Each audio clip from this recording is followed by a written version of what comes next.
Karena aku berkata kepadamu, sesungguhnya selama belum lenyap langit dan bumi ini, satu iota atau satu titik pun tidak akan ditiadakan dari hukum Taurat sebelum semuanya terjadi. Saudara ya, ini memang pakai kalimat logika sih. Kalau langit dan bumi belum lenyap, Taurat masih berlaku. Kondisi kedua, sebelum semuanya terjadi, Taurat masih berlaku. Sebelumnya semuanya terjadi itu apa? Sebelum lengkap di kayu salib. Kalau sudah lengkap, Taurat nggak berlaku. Itu artinya, nggak gitu kali Pak. Nanti kita lihat. Dengarkan ini sampai selesai ya. Jangan dipotong-potong kalau mau belajar. Jangan dipotong-potong. Kau jahat, motong-motong. Ayat itu harus lengkap. Apa sih ruginya mendengar kebenaran? Jangan panas hati. Kalau kau marah gitu, maksudmu apa? Mau belajar kebenaran atau tidak? Kita nggak ada maksud apa-apa. Itulah sebabnya Efesus 2 ayat 15. Dengarkan baik-baik. Kalimatnya jelas. Nggak perlu sekolah tinggi-tinggi untuk mengerti ayat ini. Ini eksplisit. Saya bacakan ya. Sebab dengan matinya sebagai manusia, siapa? Tuhan Yesus. Ia telah membatalkan hukum Taurat. Dengan segala perintah dan ketentuannya. Semuanya dia batalkan. Untuk menciptakan keduanya menjadi satu manusia baru di dalam dirinya dan dengan itu mengadakan damai sejahtera. Supaya tidak ada Yahudi non-Yahudi, kafir non-kafir, nggak ada. Semuanya kalau di dalam Tuhan selamat. Itu loh. Dibatalkan Taurat itu. Tuhan Yesus mati membatalkan Taurat. Itu maksudnya. Banyak orang, mana ayatnya, mana ayatnya? Saya diemin aja.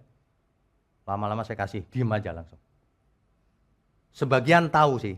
Sebagian tahu. Enggak Pak. Roma 3 ayat 31. Diteguhkan Taurat. Karena kita lihat. Roma pasal 3 ayat 31.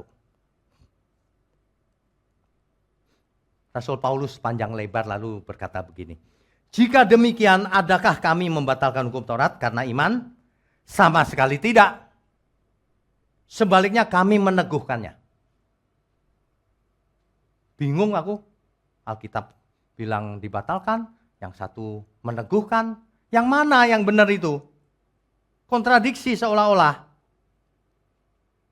Ingat, kalau baca Alkitab itu jangan letterlux. Diselidiki konteksnya. Itu sangat jelas tuh. Hukum Taurat dengan segala perintah dan ketentuannya dibatalkan. Apa itu? Segala macam persembahan dibatalkan. Persepuluhan, buah sulung dan sebagainya dibatalkan. Hari raya Yahudi dibatalkan. Nggak perlu itu, nggak penting. Apalagi kurban-kurban bakaran dan sebagainya nggak usah. Dibatalkan. Tapi Rasul Paulus mengatakan diteguhkan. Apanya yang diteguhkan? Persepuluhan. Bukan. Kita harus ingat ketika Tuhan Yesus ditanya oleh para ahli Taurat. Ditanya Tuhan. Tuhan, apakah yang terpenting dari hukum Taurat? Intinya adalah, apa sih intinya hukum Taurat itu? Gitu loh. Dijawab oleh Tuhan. Hukum Taurat itu intinya, ya, kasihlah Tuhan Allahmu dengan segenap hatimu, segenap jiwamu, segenap kekuatanmu, dengan segenap akal budimu, dengan segenap hidupmu, dengan segenap waktumu, dengan segenap uangmu, semuanya itu milik Tuhan. Ada amin gak nih?